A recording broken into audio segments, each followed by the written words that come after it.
PR Public Republic.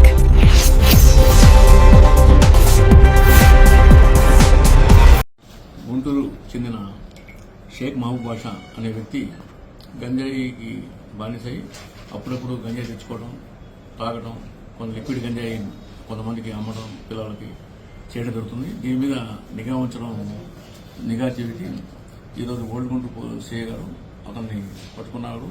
అతను చెప్పిన దాని మీద అతను ఏంటంటే అక్కడ అల్లూరు సీతారామరాజు జిల్లా నుంచి ఫోన్ చేసి లిక్విడ్ గంజాయి తెమ్మంటే మిగతా ఇంకొక ఇద్దరు ముద్దాయిలు రామిడి కొండలరావు, ఇంకో అతను జూనియర్ బాల నేరస్తులు, వీళ్ళందరూ కలిసి ఇద్దరికి అమ్మడానికి వస్తారు, గుంటూరుకు వస్తారు తీసుకొని. ఆ క్రమంలో ఈడు మహబూబ్ బాషా చెప్పిన కన్ఫెషన్ మీద వాళ్ళిద్దరిని పట్టుకొని అరెస్ట్ చేయడం జరిగింది.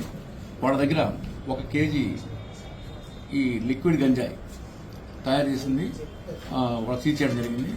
దీని మీద కేసు నమోదు చేసి వాళ్ళని అరెస్ట్ చేయటం, ఈరోజు నైట్ కానీ రేపు కానీ కోర్టుకి హాజరు పెడతాము, మేజిస్ట్రేట్ గారి ముందు హాజరు పెట్టడం జరుగుతుంది.